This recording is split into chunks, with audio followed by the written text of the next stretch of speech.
খুলনা, মোংলা ও পটুয়াখালী সহ উপকূলে ব্যাপক তাণ্ডব চালিয়েছে ঘূর্ণিঝড় রেমাল। 7 জনের মৃত্যু, বাঁধ ভেঙে প্লাবিত নিম্নাঞ্চল, ক্ষতিগ্রস্ত মাছের ঘের, সবজি ক্ষেত।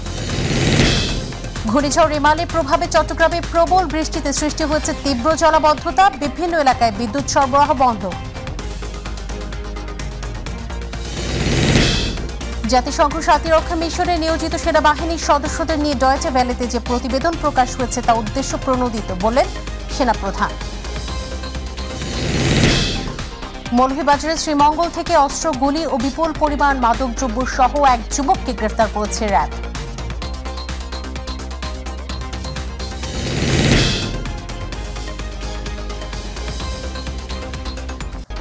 আসসালামু আলাইকুম দর্শক, আমন্ত্রণ জানাচ্ছি মাই টিভি জেলার সংবাদে। পুরো সংবাদ জুড়ে সাথে আছে আমি নুসরাত জাহান মুন। শিরোনাম বলছিলাম, বিস্তারিত সংবাদে যাচ্ছি। শুরুতেই ঘূর্ণিঝড় রেমাল প্রসঙ্গ। প্রবল ঘূর্ণিঝড় রেমাল রোববার রাত 8টার দিকে 111 কিলোমিটার গতিবেগে বাংলাদেশের উপকূলে আঘাত হানে। এর প্রভাবে ঘরবাড়ি, দোকানপাট তছনছ হয়েছে, ভেঙে পড়েছে গাছপালা। এর মধ্যে 7 জনের মৃত্যুর খবর নিশ্চিত করা গেছে। রেমালের প্রভাবে বাঁধ ভেঙে বিভিন্ন এলাকা প্লাবিত হয়ে পড়েছে। বিদ্যুৎ সংযোগ বিচ্ছিন্ন রয়েছে অনেক স্থানে। আরও জানাচ্ছেন শামসাব্রিজ উচ্ছ্বাস। রবিবার দিনভর শক্তি সঞ্চয়ের পর বাংলাদেশ উপকূলে রাতে তাণ্ডব চালায় ঘূর্ণিঝড় রেমাল। 5 থেকে 6 ফুট উচ্চতার জলোচ্ছ্বাস আঘাত হানে উপকূলে। মুহূর্তেই লণ্ডভণ্ড হয়ে যায় বাড়িঘর সহ নানান স্থাপনা, ভেঙে যায় বেড়িবাঁধ। মধ্যরাতে জোয়ার রেমালকে আরও শক্তিশালীতে পরিণত করে। এতে বরগুনার বিভিন্ন স্থানে বেড়িবাঁধ ভেঙে ও উপচে অন্তত 20টি গ্রাম প্লাবিত হয়। এছাড়া বিভিন্ন স্থানে নদী ও সাগরের পানিতে প্লাবিত হয় গ্রামের পর গ্রাম, ভেসে যায় হাজার হাজার চিংড়ি ঘের। ঘূর্ণিঝড় রেমালের বাতাসের গতিবেগ থাকে ঘন্টায় 111 কিলোমিটার। স্থানীয়রা বলছে, দুর্বল বাঁধের কারণে ঘূর্ণিঝড় শুরুর আগেই ভেঙে যায় অধিকাংশ বেড়িবাঁধ। এতে সুরক্ষার প্রথমেই ভোগান্তিতে পড়েন সাধারণ মানুষ। পটুয়াখালী, বরগুনা, বাগেরহাট, নোয়াখালীতে বাঁধ ভেঙে পানি ঢুকে পড়ে জনপদে পানিবন্দী হয়ে পড়ে হাজার হাজার বাসিন্দা। ঘরবাড়ি তলিয়ে যাওয়ায় নির্ঘুম রাত কাটে অনেকের। রেমালের আগ্রাসন থেকে বাঁচতে দেশের বিভিন্ন আশ্রয় কেন্দ্রে স্থান নেয় 8 লাখের বেশি মানুষ। এছাড়া গবাদি পশুকে নেওয়া হয় নিরাপদ আশ্রয়ে। সরকারি কর্মকর্তারা বলছে, মানুষজন আগেভাগে আশ্রয় কেন্দ্রে আসায় জানমালের ক্ষয়ক্ষতি কম হয়েছে। আর আবহাওয়া অফিস বলছে, দুর্যোগের সঠিক পূর্বাভাস এবং মানুষের সচেতনতায় শক্তিশালী ঘূর্ণিঝড়ে তেমন কোনো প্রভাব পড়েনি। ঘূর্ণিঝড়ের প্রভাবে এখন পর্যন্ত সাতক্ষীরা, বরিশাল, ভোলা, চট্টগ্রাম ও পটুয়াখালীতে 12 জনের মৃত্যু হয়েছে ও মংলায় ট্রলার ডুবে 2 জন নিখোঁজ রয়েছে। শামসাব্রিজ উচ্ছ্বাস, মাই টিভি নিউজ ডেস্ক। পূর্ণ শক্তি নিয়ে উপকূলীয় অঞ্চলে তাণ্ডব চালিয়েছে ঘূর্ণিঝড় রেমাল। রেমালের প্রভাবে জোয়ারের জলোচ্ছ্বাসে বাঁধ ভেঙে ও উপচে নিম্নাঞ্চল প্লাবিত হয়েছে। ঝড়ে জেলার 75টি ইউনিয়নে 10,000-এর বেশি কাঁচা পাকা ঘরবাড়ি সম্পূর্ণ বিধ্বস্ত হয়েছে। আংশিক বিধ্বস্ত হয়েছে 35,000 ঘরবাড়ি। প্রাণহানি হয়েছে বেশ কয়েক জনের। প্রতিনিধিদের তথ্যচিত্রে এস এম হামিমের রিপোর্টে বিস্তারিত। প্রবল ঘূর্ণিঝড় রেমালের প্রভাবে বৃষ্টির সঙ্গে ঝড়ে ঘরবাড়ি, দোকানপাট তছনছ হয়েছে, ভেঙে পড়েছে গাছপালা, প্রাণহানি হয়েছে বেশ কয়েকজনের। মোংলা, সাতক্ষীরার শ্যামনগর, পটুয়াখালীর কলাপাড়া, কুয়াকাটা ও খেপুপাড়ায় ব্যাপক তাণ্ডব চালিয়েছে রেমাল। এই প্রবল ঘূর্ণিঝড়ের প্রভাবে বিষখালী, সন্ধ্যা, পায়রা, গলাচিপা ও তেঁতুলিয়া নদীর উপচে পড়া পানিতে বরগুনা ও পটুয়াখালীর নিম্নাঞ্চল প্লাবিত হয়েছে। আশঙ্কা তুলনায় আগেভাগেই ঘূর্ণিঝড় রেমালের অগ্রভাগের প্রভাবে পটুয়াখালীর নিম্নাঞ্চল প্লাবিত হতে শুরু করে। বাতাসের তোড়ে এসব এলাকায় প্রচুর ক্ষয়ক্ষতি হয়েছে। বরগুনায় তলিয়ে গেছে 27টি গ্রাম, ভেঙে গেছে বন্যা নিয়ন্ত্রণ বাঁধ। বাগেরহাটের বলেশ্বর, পানগছি, খাসিয়াখালী ও ধরাটানা নদীর পানি বিপদসীমার উপরে প্রবাহিত হচ্ছে। এতে শরণখোলা ও মোড়লগঞ্জে বেশ কিছু এলাকা প্লাবিত হয়েছে। বাগেরহাটে 5 লাখের বেশি মানুষ বিদ্যুৎ বিচ্ছিন্ন অবস্থায় রয়েছে। খুলনার দুর্যোগপ্রবণ উপকূলীয় উপজেলা দাকুব, কয়রা, পাইকগাছা ও বটিয়াঘাটায় ব্যাপক তাণ্ডব চালিয়েছে ঘূর্ণিঝড় রেমাল। চট্টগ্রামে রেমালের প্রভাবে বৃষ্টিপাত হচ্ছে, এতে করে পাহাড় ধসের আশঙ্কা করা হচ্ছে। কক্সবাজারে বঙ্গোপসাগরের জোয়ারে প্লাবিত হয়েছে 21টি গ্রাম। নোয়াখালীর হাতিয়ায় বেশ কিছু এলাকা প্লাবিত হয়েছে, এতে পানি বন্ধ হয়ে পড়েছে হাজারো মানুষ। এই ঘূর্ণিঝড়ের প্রভাবে রাজধানী সহ সারা দেশে মুষলধারে বৃষ্টি হচ্ছে। এই বৃষ্টি কালো অব্যাহত থাকবে বলে জানিয়েছে আবহাওয়া অফিস। SM হামিম, মাই টিভি। ঘূর্ণিঝড় রিমালের আঘাতে ভোলার নিম্নাঞ্চল প্লাবিত হয়েছে। প্রচণ্ড ঝোড়ো বাতাসে বিধ্বস্ত হয়েছে কাঁচা ঘরবাড়ি ও গাছপালা। এ সময় ঘরে চাপা পড়ে এক নারী ও শিশু সহ 2 জনের মৃত্যু হয়েছে। জেলা জুড়ে 2 দিন ধরে বিদ্যুৎ সরবরাহ বন্ধ থাকায় মোবাইল ও ইন্টারনেট নেটওয়ার্কের বিপর্যয় দেখা দিয়েছে।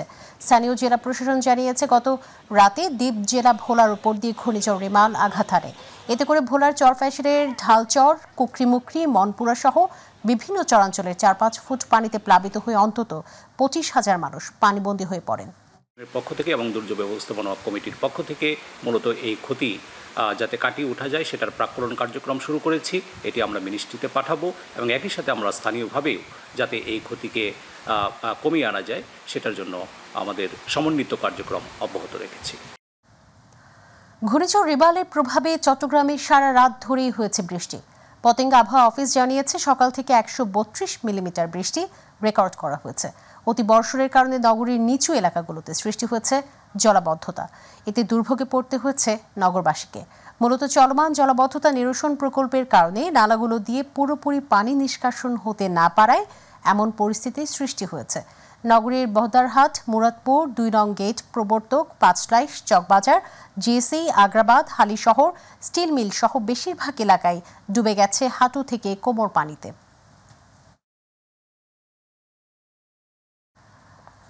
ঘূর্ণিঝড় রিমাল ও ভারী বৃষ্টিতে চট্টগ্রাম নগরীর হালিশহর, তাসফিয়া, রঙিপাড়া, শান্তিবাগ, রমনা ও শ্যামলী আবাসিক এলাকার বাসাবাড়িতে বিদ্যুৎ সরবরাহ বন্ধ রয়েছে। হালিশহর রামপুর ওয়াবদা অফিসের নির্বাহী প্রকৌশলী শেখ কাউসার মাসুম জানিয়েছেন, অতি বৃষ্টির ফলে সাবস্টেশনে পানি ঢোকার উপক্রম হয়। সকাল 9টা থেকে গ্রাহকের অনুরোধে এসব আবাসিক এলাকার নিচ তলায় বৈদ্যুতিক মিটার পানিতে ডুবে থাকায় বৈদ্যুতিক সংযোগগুলো বন্ধ রাখা হয়।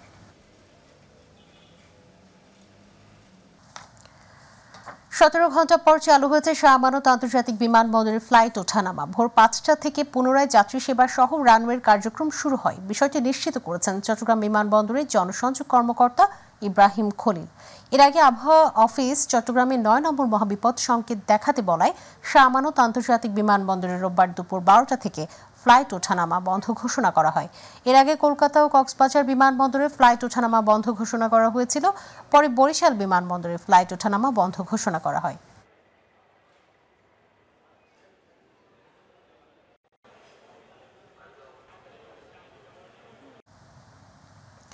ঘূর্ণিঝড় রিমালের প্রভাবে পিরোজপুরে ঝোড়ো ও দমকা বাতাস এখনও অব্যাহত রয়েছে। সাথে এক নাগাড়ে চলছে হালকা ও মাঝারি বৃষ্টি। মধ্যরাত থেকে শহর ও বিভিন্ন উপজেলার সদরের বাজারগুলো 1 থেকে 2 ফুট পানিতে তলিয়ে গেছে। পানি প্রবেশ করেছে দোকান ও বাড়িঘরে। 3 থেকে 4 ফুট পানিতে তলিয়ে গেছে জেলার নিম্নাঞ্চল। ঘের ও পুকুর তলিয়ে যাওয়ায় বেরিয়ে গেছে মাছ। কোটি কোটি টাকার ক্ষতির সম্মুখীন হয়েছে মাছ চাষিরা। পড়ে গেছে অসংখ্য গাছপালা।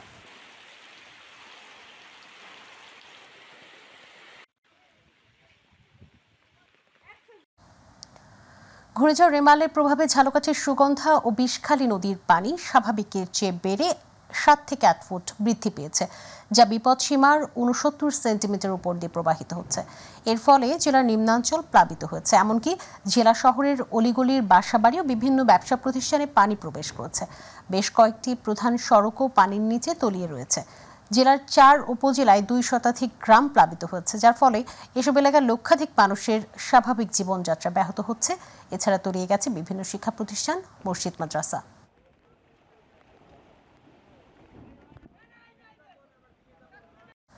ঘূর্ণিঝড় রিমালের প্রভাবে চাঁদপুরে বাতাসের গতি ও বৃষ্টি বেড়েছে। আজ ভোর 4:20 থেকে বেলা 11:15 পর্যন্ত 72 মিলিমিটার বৃষ্টিপাত রেকর্ড করা হয়েছে।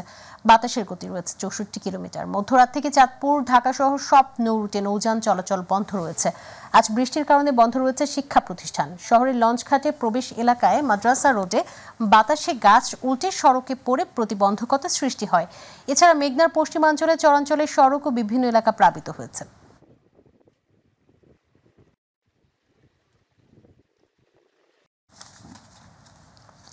এবার অন্যান্য প্রসঙ্গ। জাতিসংঘ শান্তিরক্ষা মিশনে নিয়োজিত বাংলাদেশ সেনাবাহিনীর সেনা সদস্যদের নিয়ে ডয়চে ভ্যালেতে যে প্রতিবেদন প্রকাশ করা হয়েছে তা উদ্দেশ্য প্রণোদিত বলে জানিয়েছেন সেনাপ্রধান জেনারেল SM শফিউদ্দিন আহমেদ। সকালে গাজীপুরের রাজেন্দ্রপুর সেনানিবাসে Bangladesh Institute of Peace Support Operation Training বিপস্টে এশিয়া প্রশান্ত মহাসাগরীয় অঞ্চলের শান্তি রক্ষা অপারেশনের প্রশিক্ষণ সম্পর্কিত আন্তর্জাতিক সংস্থা Association of Asia Pacific Peace Operation Training সেন্টারের 12তম বার্ষিক সাধারণ সভা এবং ওয়ার্কশপ উদ্বোধনী অনুষ্ঠান শেষে সাংবাদিকদের প্রশ্নের জবাবে তিনি কথা জানান। এ সময় সেনাপ্রধান অসৎ উদ্দেশ্যে প্রকাশিত প্রতিবেদনের তীব্র নিন্দা জ্ঞাপন করেন। পাশাপাশি সঠিক সময়ে প্রতিবেদনটি ভুল প্রমাণিত করতে সেনাবাহিনী সক্ষম হবে বলেও জানান তিনি।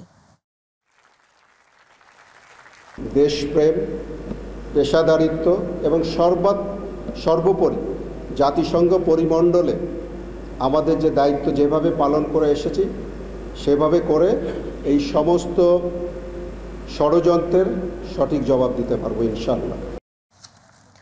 মৌলভীবাজারের শ্রীমঙ্গল থেকে অস্ত্র, গুলি ও বিপুল পরিমাণ মাদকদ্রব্য সহ আলী হোসেন ওরফে দেলওয়ার নামে এক যুবককে গ্রেফতার করেছে র্যাব। দুপুরে র্যাব 9 শ্রীমঙ্গল কার্যালয় এক প্রেস ব্রিফিংয়ে র্যাব সদর দপ্তরের লিগ্যাল অ্যান্ড মিডিয়া উইং পরিচালক কমান্ডার আরাফাত ইসলাম এই তথ্য জানিয়েছেন। র্যাব আরও জানায়, গোপন সংবাদের ভিত্তিতে র্যাব সদর দপ্তর, গোয়েন্দা শাখা ও র্যাব 9-এর একটি আভিযানিক দল গতকাল অভিযান চালিয়ে শ্রীমঙ্গল উপজেলার জাকছড়া চা বাগানের পরিত্যক্ত বাড়ি থেকে অস্ত্র, গুলি ও বিপুল পরিমাণ মাদকদ্রব্য সহ এক যুবককে আটক করে।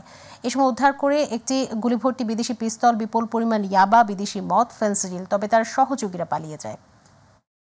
প্রায় 4400 পিস ইয়াবা, 3 বোতল বিদেশি মদ, 3 বোতল ফেন্সিডিল, একটি গুলিভর্তি বিদেশি আগ্নেয়াস্ত্র জব্দ করা হয়। যশোরে বাস উল্টে 2 জন নিহত হয়েছেন। এ ঘটনায় আহত হয়েছেন আরও অন্তত 5 জন। সকালে যশোর নড়াইল মহাসড়কের যশোর সদর উপজেলার তারাগঞ্জে এই দুর্ঘটনা ঘটে। নিহত 2 জনের মধ্যে একজনের পরিচয় শনাক্ত করা যায়নি, তিনি ওই বাসের সুপারভাইজার। আরেকজন হলেন বাসের যাত্রী সাতক্ষীরার হাশেম আলী। আহতরা সবাই একই এলাকার বাসিন্দা। তারা চট্টগ্রামের রাউজানের একটি ইট ভাটায় শ্রমিক হিসেবে কাজ করতেন।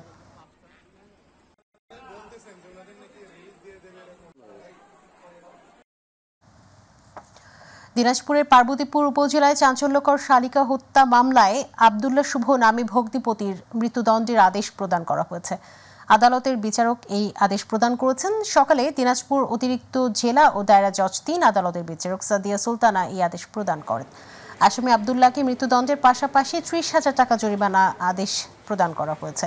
দিনাজপুরের কোর্ট পুলিশ পরিদর্শক লিয়াকত আলী এই তথ্য নিশ্চিত করেছেন। কোর্ট পুলিশ পরিদর্শক লিয়াকত আলী জানিয়েছেন, বিকেলে মৃত্যুদণ্ড প্রাপ্ত আসামিকে জেল হাজতে প্রেরণ করা হয়েছে। এবার আমাদের কৃষি।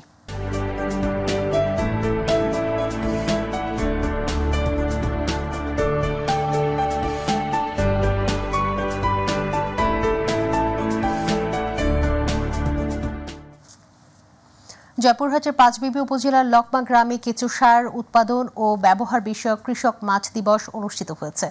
আরএমডিপি প্রকল্পের আওতায় সবজি ও ফসল উৎপাদন ও বাজারজাতকরণ শীর্ষক ভ্যালু চেইন উপপ্রকল্পের উদ্যোগে মাঠ দিবসে জ্যাক্স ফাউন্ডেশনের উপপরিচালক ওবায়দুল ইসলামের সভাপতিত্বে প্রধান অতিথির বক্তব্য রাখেন পাঁচবিবি উপজেলা অতিরিক্ত কৃষি কর্মকর্তা রাজেশ প্রসাদ রায়।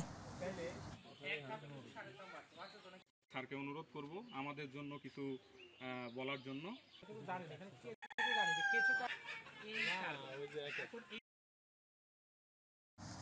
দর্শক, বিরতি নিচ্ছি, ফিরছি একটু পর। মাইটিভির সঙ্গে থাকুন।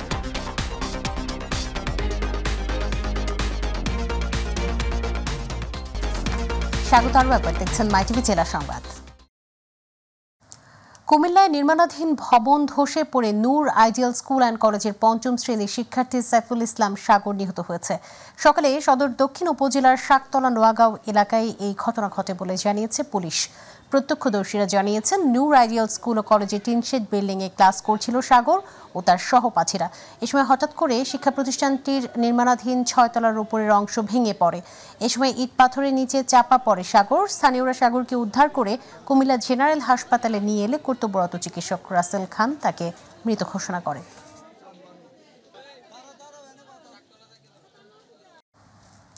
লক্ষ্মীপুরের রায়পুরে শিশুর প্রারম্ভিক যত্ন ও বিকাশ বিষয়ক কর্মশালা অনুষ্ঠিত হয়েছে। সকালে আইসিডিডিআরবির উদ্যোগে লক্ষ্মীপুর জেলার রায়পুর উপজেলা স্বাস্থ্য কমপ্লেক্সের হল রুমে এই কর্মশালা অনুষ্ঠিত হয়। কর্মশালায় উপজেলা স্বাস্থ্য ও পরিবার পরিকল্পনা কর্মকর্তা ডাক্তার বাহারুল আলমের সভাপতিত্বে প্রধান অতিথি ছিলেন রায়পুর উপজেলা নির্বাহী কর্মকর্তা ইমরান খান। কর্মশালায় প্রধান আলোচক ছিলেন আইসিডিডিআরবির সহযোগী বিজ্ঞানী শেখ জামাল হোসেন। ঝিনাইদহের মহেশপুর 1,18,54,000 টাকার পান্তাপাড়া ইউনিয়নের 2024-25 উন্মুক্ত বাজেট ঘোষণা করা হয়েছে। পান্তাপাড়া ইউপি চেয়ারম্যান মাজহারুল হক স্বপনের সভাপতিত্বে প্রধান অতিথি হিসেবে বক্তব্য রাখেন পান্তাপাড়া ইউনিয়ন আওয়ামী লীগের সভাপতি আব্দুল জলিল। এ সময় আব্দুল হক মাস্টার, বীর মুক্তিযোদ্ধা আবু তালিব, অধ্যক্ষ শরীফুল ইসলাম উপস্থিত ছিলেন।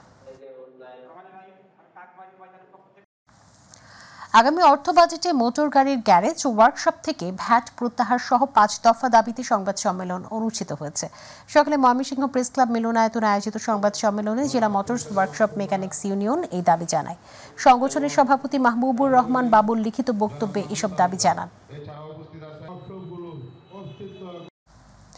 টাঙ্গাইল সন্তোষ মাওলানা ভাসানী বিজ্ঞান ও প্রযুক্তি বিশ্ববিদ্যালয়ে ওয়ান বাংলাদেশ টাঙ্গাইল জেলা কমিটির আয়োজনে উদ্যোক্তা বিষয়ক মাইক্রো কোর্স অনুষ্ঠিত হয়েছে।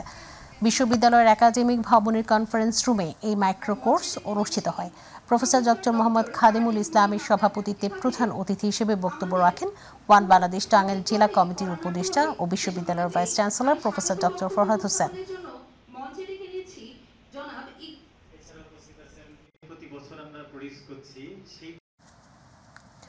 চাঁপাইনবাবগঞ্জের রহনপুর পৌরসভার 2024-25 অর্থ বছরের জন্য 53,58,09,914 টাকার বাজেট ঘোষণা করা হয়েছে। সকালে রহনপুর পৌর মেয়রের কার্যালয়ে এই বাজেট পেশ করেন পৌর নির্বাহী কর্মকর্তা খায়রুল হক।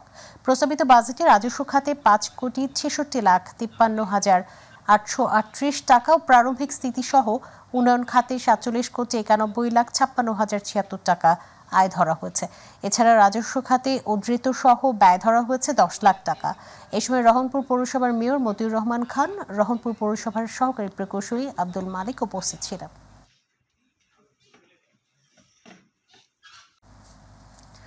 জাতীয় ভিটামিন A+ ক্যাম্পেইন পালন উপলক্ষে জয়পুরহাটে সাংবাদিকদের জন্য অবহিতকরণ কর্মশালা অনুষ্ঠিত হয়েছে। দুপুরে জয়পুরহাট সিভিল সার্জন কার্যালয়ে জেলার প্রিন্ট ও ইলেকট্রনিক মিডিয়ার সাংবাদিকদের সাথে নিয়ে এই মতবিনিময় সভায় Joypurhat civil surgeon doctor Ruhul আমিনের সভাপতিত্বে বক্তব্য রাখেন সদর উপজেলা চেয়ারম্যান SM সোলাইমান আলী, সিভিল সার্জন কার্যালয়ের বিভিন্ন কর্মকর্তা সহ অন্যান্যরা। সভায় জানানো হয় জেলার 32টি ইউনিয়নে 24টি করে মোট 768টি, মোট উপজেলায় অতিরিক্ত 1টি করে মোট 5টি, পৌর এলাকায় 52টি সহ মোট 825টি কেন্দ্রে 1,41,967 শিশুকে ভিটামিন A ক্যাপসুল খাওয়ানো হবে।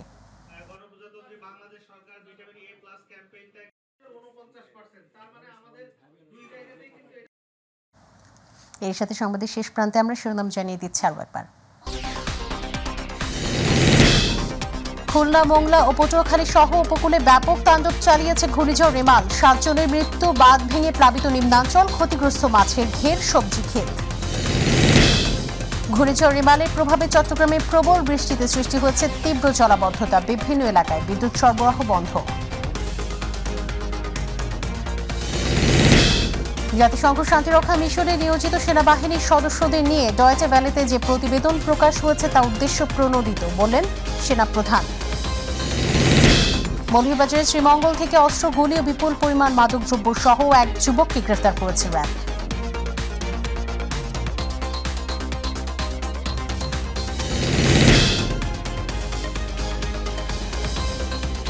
দর্শক, সাথে থাকার জন্য অসংখ্য ধন্যবাদ। এছাড়া ইউটিউবে মাই টিভির সংবাদ পেতে ভিজিট করুন youtube/mytvbd নিউজ, আর আমাদের অনুষ্ঠান দেখতে ভিজিট করুন youtube/mytvবাংলা, facebook/mytvবাংলা। পরে সংবাদ দেখার আমন্ত্রণ জানিয়ে বিদায় নিচ্ছি। আল্লাহ হাফেজ।